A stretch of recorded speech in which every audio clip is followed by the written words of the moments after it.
Good evening, campers, dreamers, and babysitters, and welcome to our interview with Robbie Banfitch, the director of The Outwaters.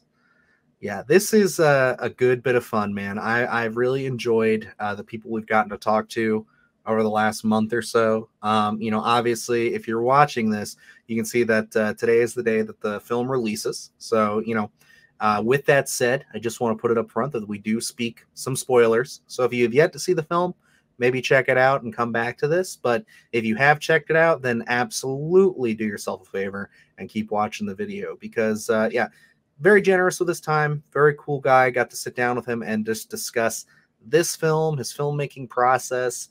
Like we said, a couple of the spoilers in there without giving anything too direct, which we're absolutely big supporters of because this movie leaves you with a lot to chew on. And honestly, we got to see it early, and I've been thinking about it ever since.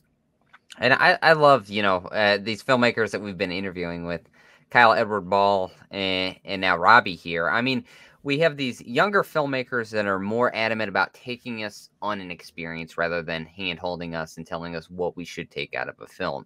And I think that's been missing a lot of the times here, not just in horror, but in filmmaking in general.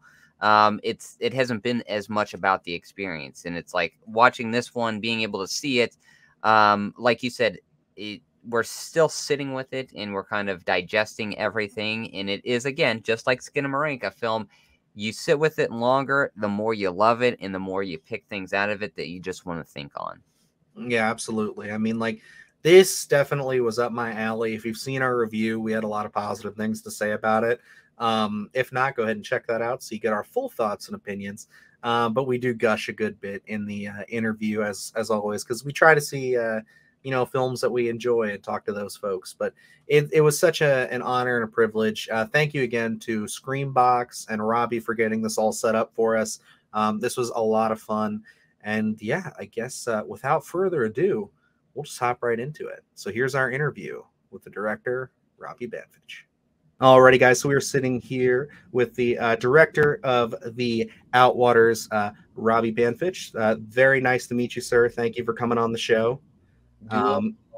This is definitely a big honor for us, and we've been kind of lucky recently. We got to talk to Kyle Edward Ball just last week, and I got to talk to him about Skinnamarink, and now we're getting to talk to you about, obviously, your film, The Outwaters, which is starting to get some major buzz, especially coming out of those festivals early last year and everything. So it's kind of been on our radar because we just started this thing back up last spring, and we've been kind of wanting to, really dive deep on the new wave indie horror stuff and really kind of get cemented there. So The Outwaters has been one that I've heard about a lot. Then your trailer dropped, and I was like, ooh, this looks interesting. And then, with everybody comparing Skinnamarink to this, I was like, this definitely seems like something up our alley for sure. And I got to say, we're planning to release this after the review and after the film's already out. And it's a crazy film, man. It's definitely something that I was quite surprised because I went in expecting one thing and came out with something completely different. What were you expecting? I didn't expect, just to kind of dive right into it, the cosmic horror to it. I didn't see that coming out of this. I thought, from the trailer, I was like, this is going to be more like a, I think, Luke, you had said it when we finished watching the screener. You were like, I was expecting more like a Hills Have Eyes kind of thing. Yeah. And then, we kind of get into this and it's just like, no, it's like there's all these sounds and then there's these like kind of unexplained like worm snake creatures running around and everything. It's just like all this stuff that just really set me back. And I was just like, this is exactly the kind of horror that really resonates with me because I love that kind of unexplained, uncanny valley kind of stuff. Thanks. I'm glad you liked it. Oh, absolutely. But I wanted to just start off by asking you. So in my research, I did find something that caught my eye is that you are a pretty big killer animal creature feature fan. Very much. I am also in that camp. I absolutely love them. You actually turned me on to a movie I did not know about called The Dark Ages or The Dark Age. Oh, the Australian croc movie. Mm-hmm. Yeah, I actually I just started watching that a little bit before the interview. So Yeah, I just found it on YouTube of all places, just on there. So I started giving that a watch. And I saw you cite things like Jaws and King Kong as being some of your favorites as a kid, and kind of what got you into filmmaking and everything. So I got to ask, other than obviously the big ones, what would you say your favorite off the beaten path creature feature would be? Off the beaten path creature feature. Just something that maybe not like a Jaws or anything like that. Just something that you kind of like walked into, you didn't expect to find a kind of love, and then just really caught you off guard as one of your favorites.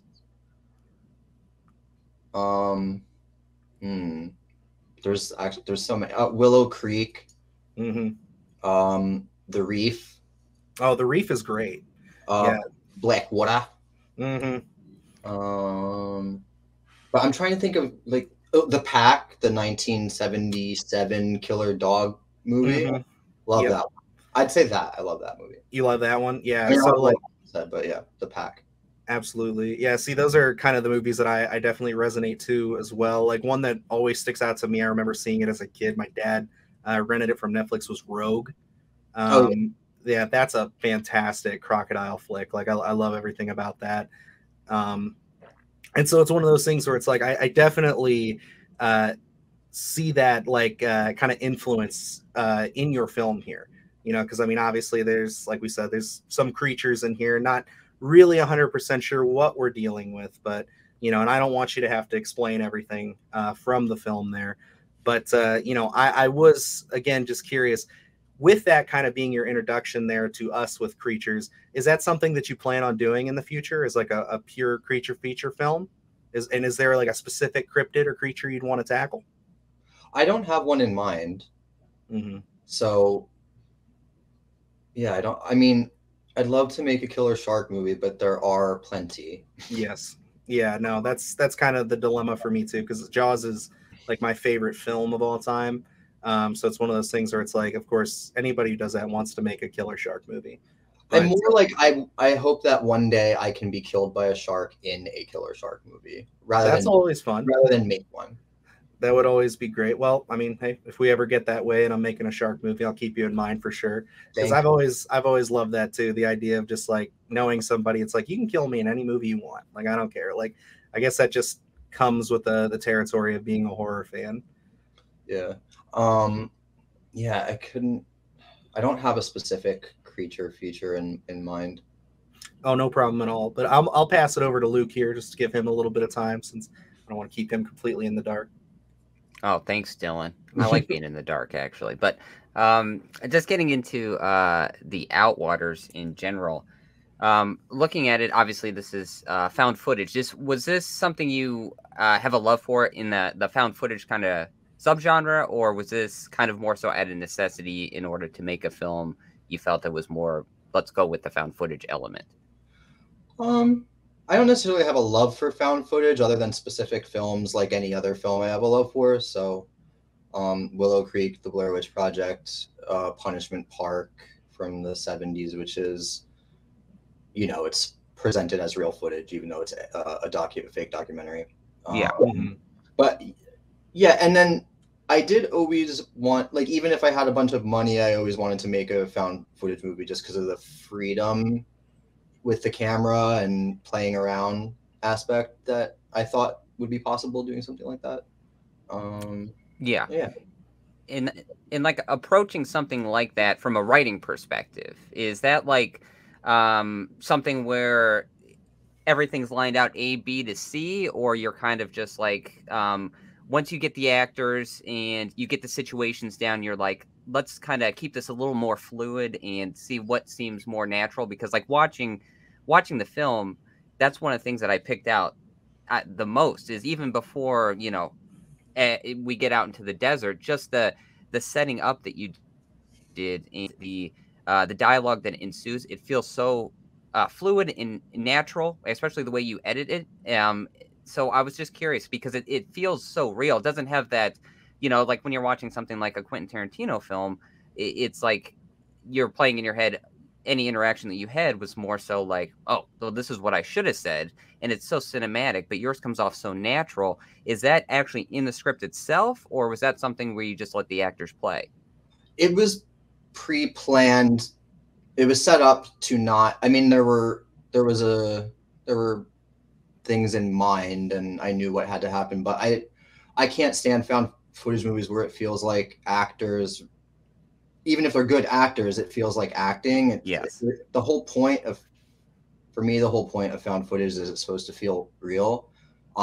So for that whole first section, I just wanted to film the kinds of things that my character would have filmed, which probably would not be like big fights with their friends, you know, go. It was planned. There were a lot of specific things and like story beats within that, but yeah, no, I just wanted it to. The most important thing to me was for it to feel real and like unedited footage from memory cards. Yeah, and that's where, I think this film really excels, is just the natural vibe that you get from it, and all the characters, like, looking at every interaction, it seems so like, okay, this is how it would actually happen. There's nothing fake about it, and I think that's really where it sells it in the later half of the film, because it's like you're already connecting, and we're seeing it through the lens of, you holding the camera a lot of the time, so you feel like you're really in that element, in that situation. So by the time we get to everything else, and we kind of, get to the gore and all those aspects, I already feel like I'm part of the group, and I'm more invested already at that point. So it's like, taking us on that ride, I thought was so well done. And it's like, going out by the time we get out into the desert, I think you're so invested in going out into the desert, filming that. Was that, again, the production more fluid, where I know, like, you get out there and you see something and you're like, whoa, this looks great, I got to add this into the film, Mm-hmm. or Yeah, do that, or was it more so totally. A to B to C? The great thing about this movie is I was just able to explore, and if I got new ideas, just drive back out to the desert, edit, just, oh, feels like it needs something more, go back out to the desert. So, and I think you could say that, like, I've seen some things that are like, oh yeah, he said he didn't like write it, so wait, I don't know what I'm saying. What I'm saying is it was an interesting process, because you could make the movie and then go out and make more of the movie and explore the ideas in it, by literally continuing to like film. So I think there's a lot of stuff in this movie that wouldn't be there if it were written. Yeah. Not that you can't write this, but a lot of the things that I found while exploring were, surprises and stuff. And was that a thing where you kind of just went out there, initially? Because, me and Dylan, we film short films, occasionally, and then we go out there and we have a specific plan in mind, and then you see something that's just got to be in there. So, like, did you initially go out with a camera and we're like, let's see what's out here and what I can put into this film, and then kind of get a better idea of what, kind of laying that groundwork and then going back out multiple times? Or was it pretty much you already kind of had that plan of, I already know what's out here and this is definitely going to be in the film, and then kind of occasionally seeing extra things that end up later being in the film? There was definitely an initial plan, and I knew everything that I needed to get for the initial way I wanted the story to be. But once we did like one big shoot, but then once I put that all together, I like, oh wow, this would be cool, or this is an interesting idea. And it's just so easy to drive out there and do a scene for like a few hours that I just kind of kept going to the desert until it felt like the film was right. Okay, yeah. And But Dylan, I'll pass it off to there was you. an initial structure plan and like framework in place, and the initial shoot, I pretty much got everything that I thought at the time that I needed. But then it became more fluid after that. Okay, I got you. And I have one more quick question. As you're writing and you're kind of getting deeper and deeper into filming the Outwaters, And like you said, you have the benefit of being able to go out there into the desert because it's just a drive. How long did you find yourself, as you're deep in a project and you keep adding and adding to it, that you were just constantly thinking about it? Because it becomes like when you're so deep in a project, sometimes it just creeps in your head daily and you can't not think about it. Oh, all the time, just all the time. But then I would, but then my day job would take over and kind of like leave it alone for a few weeks, which is good to come back to it without having looked at it or thought about it every day. But I mean, generally constantly. Yeah, and I think it was so interesting kind of hearing that you edited that on like your home computer. So it was just kind of like you almost had this canvas that you could always just keep going back to. That's got to be very freeing and very just kind of at the same time maybe a bit anxiety inducing, because like I know that would kind of put a lot of pressure on my shoulders to be like, well, am I, kind of, is this going somewhere or anything? But again, you're much more advanced than we are in this sense of like making this full feature. So it's kind of one of those things where I'm just like, that still has to be seen as maybe that fine balance of like, this could slightly drive me crazy, but at the same time, is this something I'm going to have the benefit of doing in the future? So, yeah, well, I don't know. I was going to say, I'm going to try to make sure I have the benefit of that. But I don't know how realistic that is or if my thoughts will change on it. I mean, this was the first time I ever had like, I was tweaking things right up until the day I had to officially deliver the final movie. So that was definitely an anxiety inducing moment. Just all right, well, I guess I can't change the movie anymore. I'm so used to being able to tweak things. So that was a moment. I'm like, all right, well, this is it. Can't work on it anymore. Like that's what I got to go with. Yeah. And then even more so, I made 2 companion short films to this. One is a prequel memory card that shows the characters' relationships right before they go to the desert. It's like a 30-minute short. And that was fairly easy to put together. But I made a epilogue short film that's comprised of restored damaged footage from all 4 memory cards. And that's probably like one of the most ambitious editing things I've ever worked on. And that I had like a deadline on, and so that was very much like 18 hours a day sitting here just like, is this shit or is this good? It definitely, I'm used to being able to take long breaks from looking at something and then come back to it. But in this case, I wasn't able to do that. It was just kind of like, yeah, but I figured it out in the end. So absolutely. And so those, I know in I think the Dread Central interview, you said those might come to Screambox for us to view at some point. They'll definitely be on the Blu-ray. They were made with the Blu-ray in mind. Awesome. And because there were just a lot of other ideas that I had that I wanted to explore in the universe of this movie. So we'll definitely be on the Blu-ray. They are almost certainly also going to be available on Screambox at some point. And probably like, I don't know, extras, Apple, whatever you call it, the extras things on some of the other things. I don't know how that works. No, I understand. I'm a physical media person, so most of my movies I just have. Yeah, we absolutely get that. Like, we're big physical media folks, so it's like we're always very strong-willed when it comes to just, we need good special features.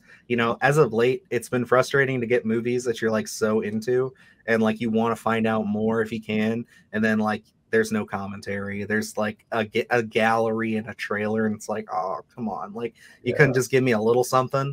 Well, there's not going to be, at least like, I didn't, for Outwaters specifically, maybe not any future movies, but I didn't want commentary behind the scenes or how we did things, because I felt like in this case it might take away from the experience of it. But that's why part of why I made the 2, like, it's basically a 35-minute short and then a 18-minute short, so that's like 50 minutes right there of in-world stuff for the Blu-ray. It just adds to the lore of the film, which is super like smart of you, I would say. It's like it kind of services those fans who want more to it. rather than just, like you said, giving you the direct behind the scenes or commentary. Because I think going in as blind as possible is the way that this movie should be experienced. I think like the trailer you cut together sells it beautifully, because it does set you up for some, you know, desert horror. Like we said, we were kind of expecting more, maybe a Hills Have Eyes kind of thing, maybe some accident happens.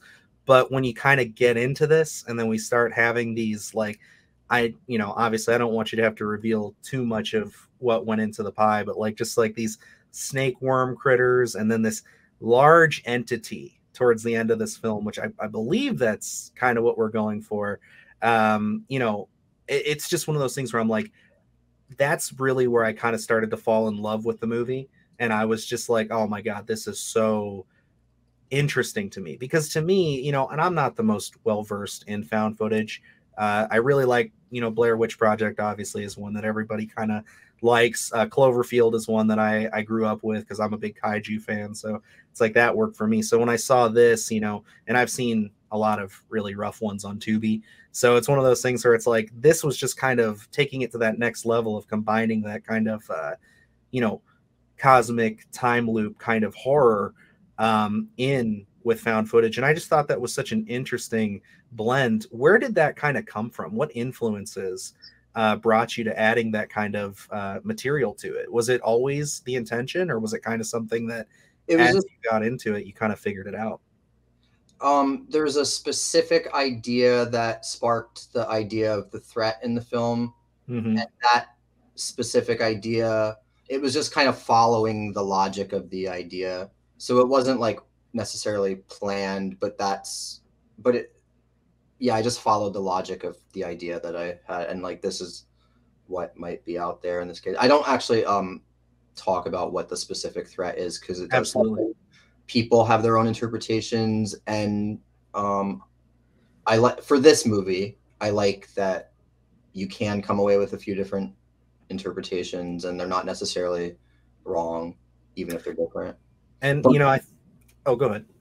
Oh, I don't know what I was gonna say. I was going to say, I like that we've been kind of blessed at the beginning of the year here to have something like this and Skinnamarink coming out so close together and kind of being, you know, almost cousin films to each other, in that sense of like, you don't get, yeah, you guys we don't get that kind of horror very often anymore. It feels like, you know, like I'm all for, you know, like Halloween and obviously slashers and everything, but like, you know, we don't get these kind of thought-provoking, like, we really trust the audience here and we want you guys to just take away from this experience what you believe it is, because I think that these are what make films like this you know, talked about for, you know, hopefully years upon years after they come out, because it's just something where it's like, you know, you go in and you'll find something from like the 70s that, you know, you watch and it's like, you know, oh, like, what's going on here? Like there's a great one that's not necessarily direct horror, but like Don't Look Now is one that I'm always thinking about, and I'm always just like really like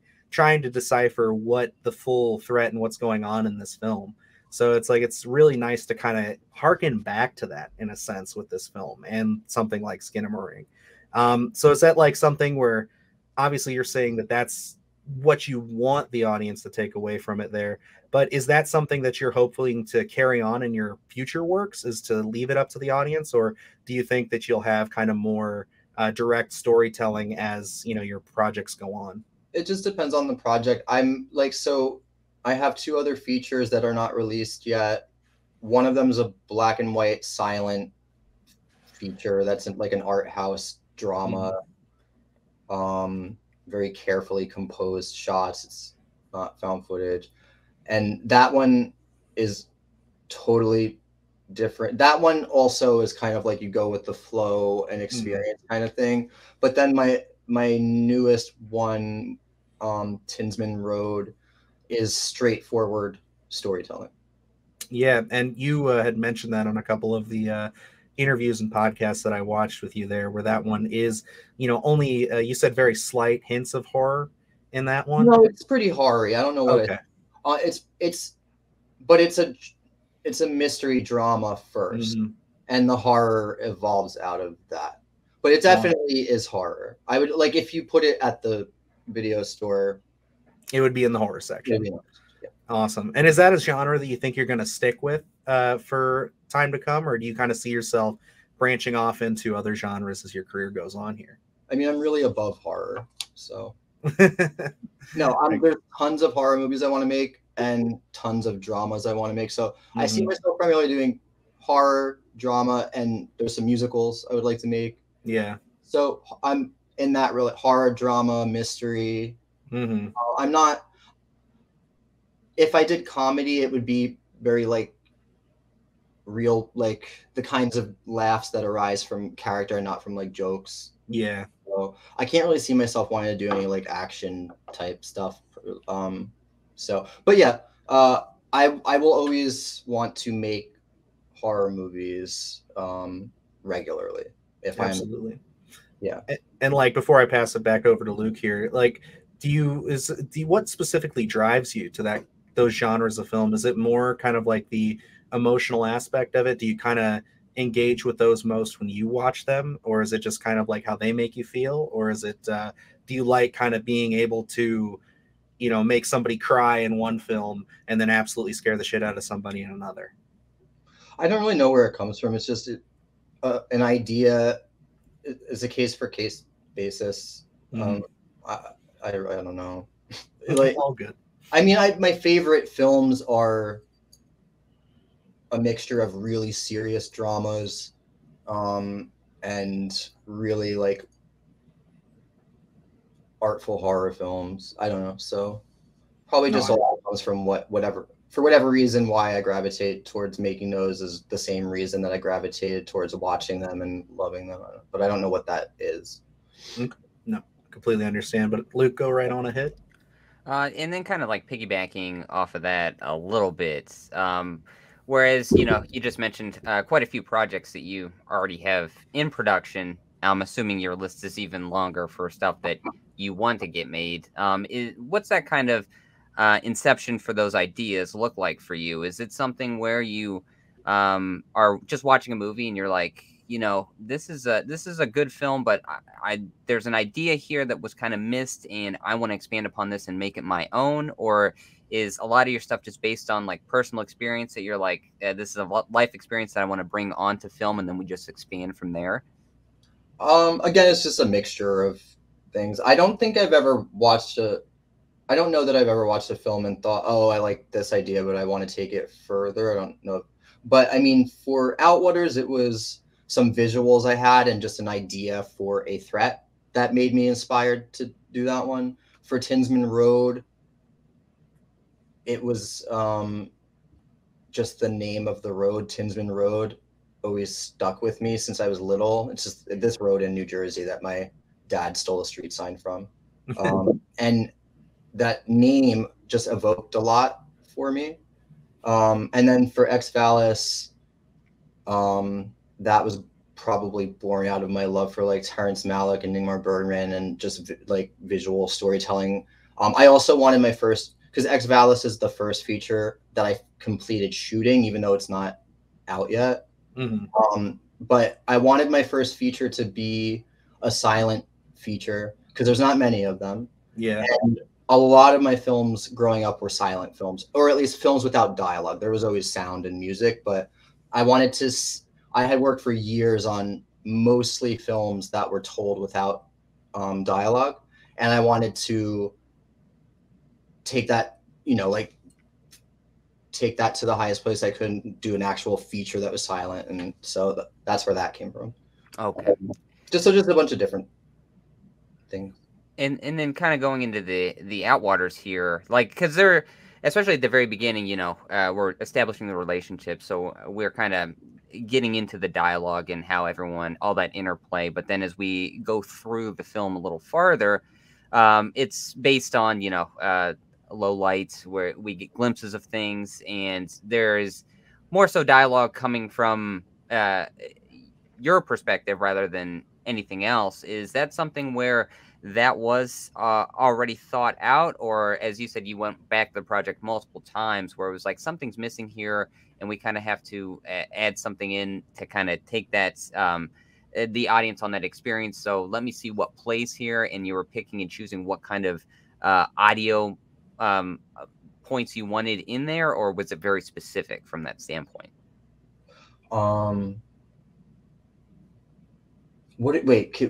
Could you simplify? What was that? Yeah, question? so like the reactions that you have during the film that are just you more so, where you're reacting to things, was that stuff that was more spur of the moment stuff, or was that stuff that you were editing together and you were like, there's a piece of dialogue here that's missing, so let's find out what works, and you were picking and choosing, maybe you have a piece of dialogue here and you're like, that doesn't work, so let's try a different one? Or was it so natural while it was happening that was always the instance that was going to be in the film? There was always a plan for what you see in terms of my character and the kinds of things that I'm saying and doing. That was always the plan, but there was definitely a lot of, going out and getting an extra thing because I felt like it would help the moment or the story. So. And with the, I thought it was really smart where you did, these different SD cards to kind of break up the story almost as if chapters. Was that always the thing you were going to go with, to be like, okay, we're going to kind of dissect each part of the film and almost into the certain 3-act structure, and we're going to do it by each different card? Or was there ever an existence of where let's try and put this more so out of order, and we're gonna like mix from card 3 to card 1 to just kind of jar the audience a little bit? No, I never wanted it out of order. For this specific found footage movie, I wanted it to be just in order that the footage would be on the cards in terms of the date and timestamp. So the idea for separating it into 3 memory cards that wasn't part of the initial one. Before I made the movie, it wasn't part of it. When I got all the footage, I don't know what made me think of it, but I thought that could be a fun thing. Just, traditional 3-act structure in a movie that can feel like it doesn't have structure, although it does. Plus, I feel like it adds an element of suspense. There's card 2. We know there's only 3 cards. What the fuck? So that's part that helped. I think that actually helps the movie. Just the little suspense that comes with like knowing that you're on the last card helps the actual film. I will say, when I watched this, sorry, Luke, that is my exact reaction to that. When I got to card 3, I was just like, oh damn, like it's all about to go, head over heels right now. Like everything's gonna go crazy. So. And that's kind of what I felt too, especially going into the first one. There was a sense of comfort because I was like, okay, there's 2 more cards here, so all hell's not going to burst yet. So I love that anticipation of working through the cards, because at some point that everything's going to get pretty wild. But one of the things that I really loved about the opening here was we just get the audio of this 911 call. Was that always in the script? Because that's something that's like immediately is jarring to me, and it kind of makes you sit up on your seat waiting to see what's going to happen, because you're just know that this is the outcome. No, it wasn't. That was not part of it. There were a few different versions of the opening. It was always the plan. You know what? I hate it in found footage movies when it says this footage was found in the desert or whatever, except for the original Blair Witch Project. Because at this point, everyone knows that the footage was not actually found in the desert. They know it was a movie. So I wanted to avoid like that moment. It's literally just because of the language of I am telling you that. So I just presented I just had it like labels of file stuff. So it's like, all right, so obviously this is supposed to be police footage, but it's not literally me trying to tell the audience that this is real. You know what I mean? Yeah. It just bugs me when I'm like, no, it wasn't, even though I know it's a movie. So that's why no, it wasn't found. These people are actors. And yeah, when you talk about like, that's one of the worst things about found footage is when people you could just tell they're reading from a script, and there was just not enough of that kind of improvisational, like we give you the idea and we want you to kind of embody your character. I think that's a very smart mix there to kind of say, I am going to kind of cut the thread here, and I'm not going to try to sell this as, we just found this footage and we're putting it together. Like, we're not trying to sell it like that. Because you're right. That is something that the Blair Witch had the you know, that one it's perfect for. Because it was like one of the first films to really sell that idea so on such a broad scale, and now it's kind of done. Literally just the stupidity of the language there, like saying these cards were found here. There's just always going to be a moment in the audience's mind where they're like, well, I know it wasn't. Whereas if you just present, you know, like the description of what it is, like in a clinical way, then you're avoiding that, like, I'm telling you this is what it is, and you can just let it be. Plus, I know it's a movie. Everybody knows it's a movie. So I also did want to have like a cool like title card moment. And you can't really have a cool title card moment if you're going the full. We're committing to that gimmick kind of thing. Yeah. No, I think it's very impactful. I like it a lot.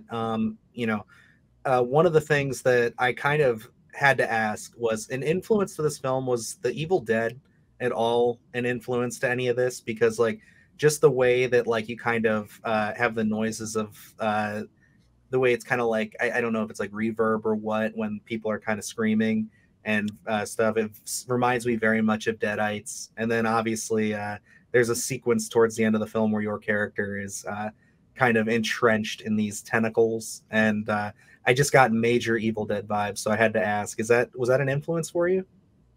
I can't say that I love Evil Dead, but I can't say that I thought of it once while thinking about the movie or filming it, other than when I was filming, as I was filming the tentacle things, as I was filming, I'm like, oh, this reminds me of that Evil Dead scene.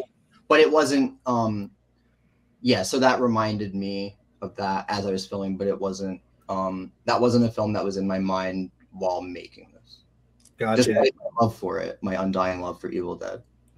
And one of the, I guess, because we're kind of running close to the end of our time here, I wanted to ask, and then I'll pass it off to Luke here. You know, one of the things I was impressed by was the practical effects, as I've said. You know, we don't want to get into what exactly the meaning of it is or what the threat necessarily is. Let our minds run. How did you guys execute, you know, some of these like snake-like creatures going across the ground? Like they felt so naturalistic. And, you know, usually for something that is kind of found footage, it seems like it's something that without even like the proximity and like how often you show them, it never once felt like, okay, I'm watching a prop. Like, how did you guys do that? Like, did you have an effects team, or was this a lot of just you and a couple of buddies just putting these things together? It's me and the actors. That's crazy. There's no crew or anything. For those specifically in the movement, I don't know. I'm sure that in the past, I'm sure that I've seen some kind of behind the scenes things on other things but you just have to like use logic and be like, all right, well, if this needs to move, how might I accomplish this moving in camera? And then, you know, some things didn't work. So you just have to keep doing it until it works. So like some things look like ridiculous and then you have to like make them over until they look real. So it's just, but I think for the snaky type creatures, I think the initial idea to move them worked out. Just like 75% of the time it looked like shit, but you know, you always get those few moments that work. So then you just cut the best ones in. So and then like, so was that even true with like the prosthetic heads at the end too? Was that you know, obviously I hope you didn't cut your actors' heads off and put them on planks out there, but you know, it's one of those things where it's like, so you guys made those and everything on your own? I made them, yeah. That's crazy, man. Well, I got, what do you call them? I think I got fake heads, like just like a, you know, like if you went to Party City or something that during Halloween, they might have like a severed head. Obviously, they didn't look real at all, but it was the shape of a head. And then I added a bunch of stuff to try to make it look real and fit the characters. But yeah, no, it was just made from home. And it's crazy because it's like it was very, very convincing. And I guess that brings me down to my last two questions here of like, number one, did you shoot this on a DSLR? Because that's what it looks like in the yeah, on a Canon 70D. That's crazy. Yeah, so it's like it looks very professional, and like, you know, we shoot on those kind of cameras too, and it's just one of those things where it's like I'm always still, and it might just be because you're shooting your own stuff, but I'm always like so taken out. Like I'm like, this doesn't feel cinematic, you know, and yet you were still able to capture this cinematic nature to it and everything. So it's like I got to give you props on that. Were there any limitations to using those that you found, or was that just something you're very No, comfortable it was with? totally freeing, totally freeing. Nice, Because awesome. all the audio, there was no audio equipment. All the audio is just from the camera itself. Really, It's that's super the opposite of limiting. It's like that's part of why I wanted to make a found footage movie anyway, because you can just go do it. mhm. Alrighty, Luke. We'll go right on ahead and ask your final questions there. Just watching this film, I'll say, going into it, I didn't know what to expect, and I'll say, you made something really special. And I think as a creative, you critique your own stuff, and then you start second guessing yourself. A lot of the times, either when you're writing or when you're actually filming something, and just kind of going throughout this film. I mean, there's a handful of things where that kind of still sit with me, especially the back half of it. With just the imagery of, there's a blood-soaked flashlight, or, the tents that we see a little bit of aftermath with, or even the visuals at the very beginning of, there's a moment where you're going through tunnels, which is absolutely beautiful the way that you shot it. Is there anything in here that maybe you were second guessing yourself, and then as you were editing it, or you put it on the computer and you were going through it, you're like, okay, this gave me reassurance. This is like, I'm creating something really good here, and this is kind of a product of it right here, where I can show people and be like, no, I'm making something pretty good. It always goes back and forth. So I'll be sure of something one day and then unsure the next day. What helps me is having, everybody has their own taste. But what helped me was having my friends whose opinion, basically having my friends who are really picky about which movies they like, test it, and I would gain in some of the things I was unsure of, I would gain confidence if people that I know to be really picky or just have a great attention to detail, have them kind of comb through it. But yeah, no, I mean, it's always, as I'm making it, it's always like, wait, does this totally work or literally not work at all? Gotcha. So, Alrighty. yeah. Oh, well, I was just going to say that kind of brings us to the end here. So if there's anything you want to plug, I mean, obviously, like I said, this will be coming out right after the film comes out. So, I guess definitely if you're out there, definitely check out the Outwaters. But is there anything else that you wanted to let our fans know where they can find you or keep up with you? My next movie is going to premiere at a festival in San Francisco. So I'll be updating like Twitter about that. So if you want to follow me on Twitter for film information, it's at Robbie Banfitch. But yeah, I'm excited about my new movie, which also is like totally different than the Outwaters. Despite it also being found footage, it's a totally different story and vibe and feel. And so maybe if you hate the Outwaters, you'll like my new one.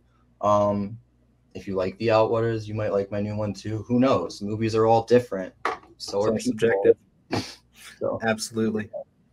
Alrighty, but that's going to wrap us up here. So thank you. Thank you. All right. Alrighty, and that concludes our interview there. And yeah, it's a good bit of fun. I really enjoy that we've kind of made this a staple on the channel, and that we're hopefully going to be able to keep doing this. I'd love to at least have one interview a month. We're putting a lot of lines out there, and I've just been shocked with the response that we've gotten. Again, thank you to Screambox and everybody for setting this up and making this possible.